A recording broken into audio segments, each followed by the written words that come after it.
Tu peux parler, hein? Allez, Parle. Hervé, Meuble. voilà, nous allons présenter avec Hervé Xavier Coppolagne.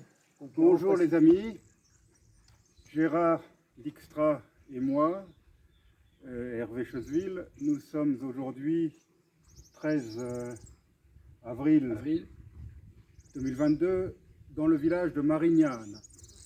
Rien à voir avec 1515 Marignan, rien à voir avec l'aéroport de Marseille. Nous sommes à Marignane, en Corse, officiellement dans ce qu'on appelait la Corse du Sud, donc au-delà des monts, c'est-à-dire à 2h30 de route au moins de Bastia, n'est-ce pas? C'est ça, exact, on a fait ça ce matin, Gérard est voilà, mon on a fait chauffeur. ça ce matin. Et donc nous sommes dans ce joli village accroché à la montagne, dans une région magnifique qui domine le golfe de Porto là-bas. Les calanques de Piane ne sont pas loin, donc un endroit extraordinaire. Je ne dirais pas un des plus beaux sites de Corse, parce que toute la Corse est belle, hein, on ne peut pas dire que... Mais ça fait partie des grands sites de Corse. Donc pourquoi Marignane? Parce que Marignane, comme l'a dit Gérard, Oui. c'est le village natal de Xavier Coppolagne, que vous voyez sur cette stèle. Xavier Coppolagne est tombé dans l'oubli général, même dans sa commune. Rares sont les gens qui savent encore dire qui il était. Oui, on a fait le test ce matin. On a fait le test. Oui. On a fait un radio-trottoir Voilà. à Marignane. Le maire nous a Le maire, par contre, accueillis et connaissait l'histoire. On le Monsieur remercie. Tchekal dit que Oui. nous remercions. Et quelqu'un qui est très attaché à l'histoire de sa commune, au patrimoine de sa commune. Et donc, il est très attaché au personnage de Xavier Coppolagne, qui est donc une gloire de la commune. Alors, qui est Xavier Coppolagne? C'est un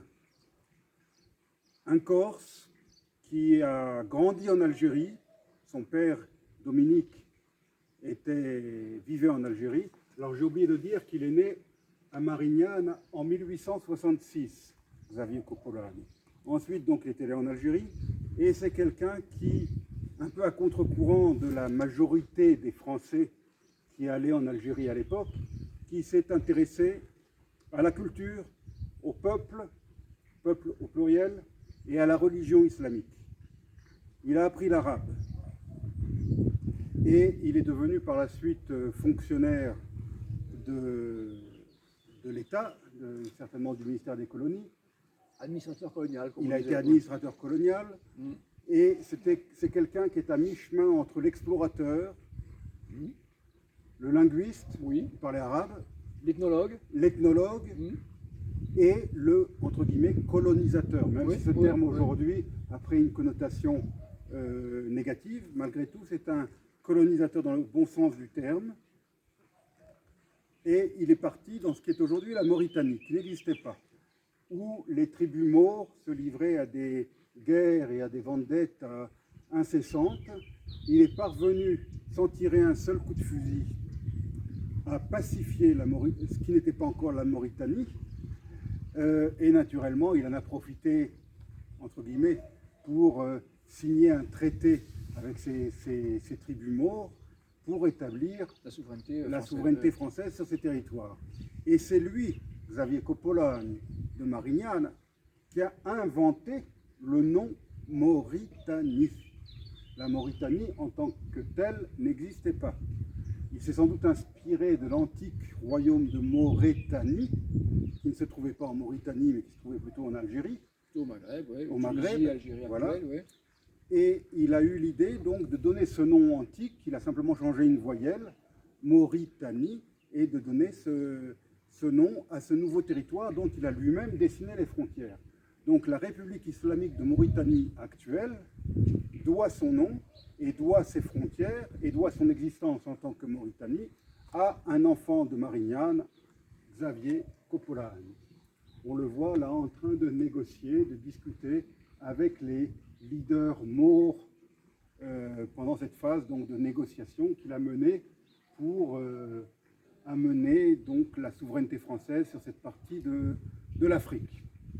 Alors Xavier Coppolagne, il a mal fini, puisqu'il a fini par être assassiné en 1905, le 12 mai 1905, dans la localité de Tijikaja, qui a été appelé à l'époque coloniale Fort, devinez comment? Fort Kopolan, voilà, Fort Kopolan, et qui est redevenu depuis l'indépendance Tijikaja.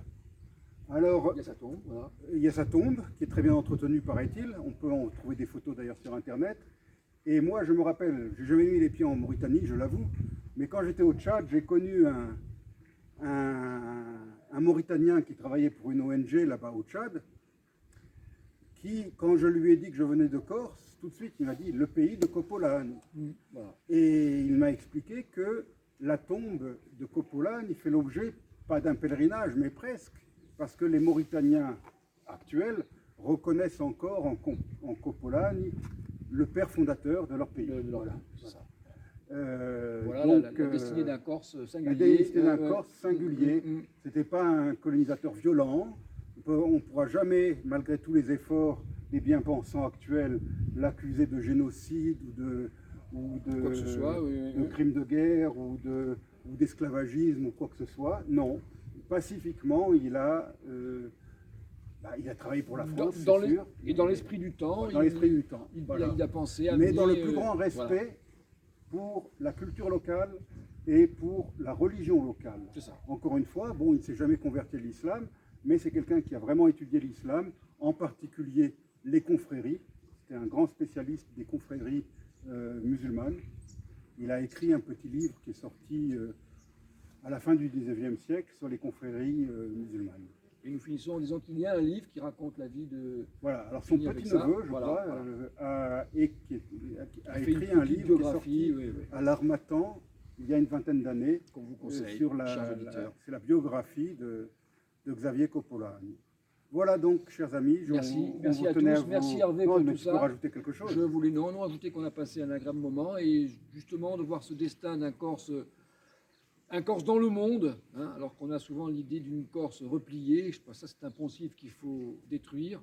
Les Corses ont été dans le monde, dans les mouvements du monde, dont ce mouvement colonialiste, mais dont on a rappelé la singularité, un peu ce côté découvreur des peuples, est très intéressant. Je remercie tout le monde, Hervé, et le maire de la commune. On remercie beaucoup monsieur le maire, qui nous a vraiment très eu un accueil formidable. Et nous avons un projet avec monsieur le maire de faire quelque chose. Quand l'été prochain, on tâchera d'organiser une conférence ici à Marignane sur la Corse et l'Afrique, ou sur les Corses et l'Afrique. Et nous avons déjà quelques noms en tête que nous allons contacter pour les inviter, une prochaine vidéo. Pour parler. Ça fera l'objet d'une prochaine vidéo. Merci à tous. Donc merci à Hervé. tous et à bientôt. Merci, au revoir. Reste là, ne bouge pas. Il ne faut pas que les Français... Comme j'espère un temps. Hein. Voilà. Au revoir. Au revoir. Au revoir à tous. À une prochaine fois. À Beige.